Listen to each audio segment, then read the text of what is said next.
Escuela Normal de Coacalco presenta Escuela Urbana frente a Escuela Rural. Comencemos con el contexto. Las zonas urbanas son aquellas donde se encuentran las ciudades, pueblos grandes o metrópolis. La densidad de la población de estas zonas es más alta comparada con la de las zonas rurales. Las zonas urbanas se caracterizan por estar industrializadas y presentar todo tipo de infraestructuras. Asimismo, los espacios disponibles para la alta cantidad de personas son más reducidos. Otro factor fundamental de las zonas urbanas es el desarrollo de una economía diversa, enfocada en el sector secundario y terciario, siendo el primario prácticamente inexistente. La industrialización, la producción masiva y el desarrollo de servicios de todo tipo favorece a la población generando una alta tasa de empleo. El comercio, la ciencia y la tecnología también están muy desarrolladas, representando un factor fundamental que distingue a las zonas urbanas. Estas características hacen que en las zonas urbanas los servicios públicos se encuentren mejor preparados en comparación con las zonas rurales. Por otro lado, las zonas rurales hacen referencia a los grandes campos y pueblos que dependen de actividades económicas del sector primario. Estas zonas se caracterizan por tener una menor cantidad de habitantes en comparación con la que habita en las zonas urbanas, pero a la vez su espacio geográfico suele ser más extenso. Las actividades económicas que caracterizan a las zonas rurales suelen ser agropecuarias, es decir, la agricultura, la ganadería, la pesca, la minería y la extracción forestal. El medio ambiente se caracteriza por una amplia naturaleza de recursos naturales y orgánicos a disposición. La ciencia y la tecnología más desarrolladas suele tomar más tiempo en llegar a las zonas rurales o muchas veces no están disponibles. Cabe destacar que en algunas zonas rurales no se cuentan con los servicios como luz, internet, drenaje, agua, etc. Veamos qué diferencias encontramos entre las escuelas urbanas y las escuelas rurales. Las principales características de las escuelas urbanas es que se establecen dentro de una ciudad. Por lo general ocupan 2 turnos, matutino y vespertino. De lo contrario son escuelas de tiempo completo. Estas son de organización completa, es decir, que imparten todos los grados según el nivel educativo. Además de contar con un maestro por cada grupo, tienen maestros de inglés, computación y educación física. Las escuelas urbanas se dividen en marginadas, medias y altas, según el nivel socioeconómico donde se encuentren. Si bien sabemos, en las zonas urbanas se encuentran tanto escuelas públicas como privadas. Las escuelas públicas están administradas totalmente por el gobierno, mientras que las privadas son empresas dedicadas a la educación que funcionan con recursos económicos privados. Las escuelas rurales, por lo tanto, se establecen en lugares fuera de la ciudad. Los alumnos suelen vivir en pueblos donde se desarrollan actividades agropecuarias y que por lo general las distancias entre los hogares y los establecimientos son muy largas. A diferencia de lo que ocurre en las ciudades, en el entorno rural suelen registrarse inconvenientes para los traslados debido a la falta de medios de transporte y de caminos en buenas condiciones. La escuela rural permite el acceso a la escolaridad a los hijos de los campesinos. De este modo, la institución favorece la integración social y brinda oportunidades de progreso a quienes residen en regiones alejadas.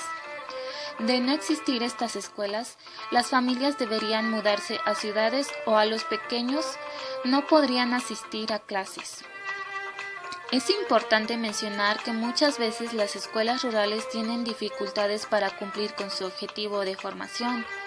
Los problemas de infraestructura, la falta de maestros y la inasistencia del alumnado por cuestiones climáticas o trabajos estacionales son algunos factores que deben enfrentarse. En su mayoría, la organización de estas escuelas, específicamente en el nivel primaria, es multigrado. Los maestros atienden a estudiantes de más de un grado escolar. Según el nivel educativo, las escuelas cuentan con 1, 2 o 3 docentes para atender los grados existentes. ¿Y cómo es el currículo escolar en distintos establecimientos? El currículo de una escuela rural no puede ser igual al de una escuela urbana, ya que los alumnos proceden de ámbitos muy distintos y se enfrentan a situaciones cotidianas diferentes. Uno de los mayores beneficios de la escuela rural desde un punto de vista social es la oportunidad que les brinda a los niños de hacer amigos de su edad, ya que en el campo las casas suelen estar muy lejos unas de otras. Además, una ventaja de la escuela multigrado es que, al socializar con otros alumnos de diferentes grados, se crean las comunidades de aprendizaje. Pero así como puede tener sus ventajas, también tiene sus desventajas, pues a diferencia de las escuelas urbanas, las escuelas rurales se enfrentan a aún más retos. Veamos algunos de estos retos. Los mayores retos que enfrentan las escuelas rurales no recaen en los alumnos o padres de familia, sino que estos tienen que ver principalmente con las infraestructuras de las escuelas y la escasez de servicios en las comunidades.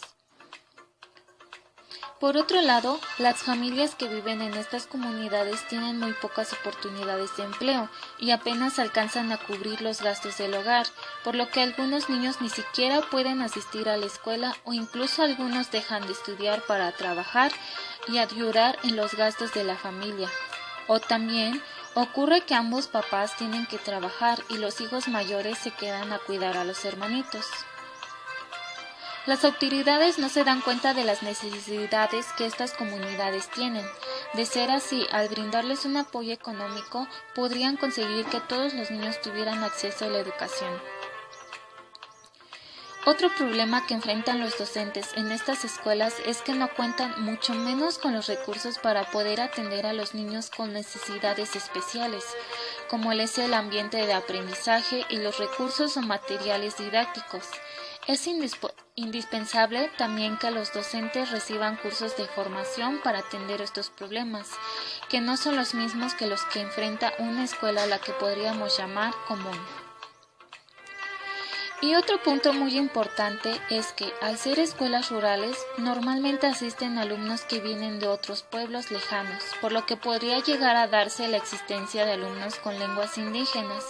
Y es entonces aquí donde los docentes tendrían que implementar estrategias para poder incluirlos a un grupo donde hablan diferentes lenguas. Además de que el gobierno tendría que otorgar material didáctico, como por ejemplo los libros de texto con estas lenguas. En cambio, las escuelas urbanas tienen más oportunidades, las infraestructuras se encuentran aún mejor, cuentan con los servicios de primera necesidad, se cuentan con recursos tecnológicos, lo que favorece a la hora de impartir las clases, y esto hace que el aprendizaje todavía sea aún más efectivo y significativo para los alumnos. Algo que en las escuelas rurales no se puede lograr, ya sea por la organización multigrado o por la falta de recursos, es que no se atiende al 100% el plan de estudios. En fin, son muchos problemas que aquejan en estas escuelas, pero no hay nada que no tenga solución. Al contrario, los mismos alumnos son los que animan a los profesores a seguir esforzándose cada día por conseguir brindarles una educación de calidad y no rendirse.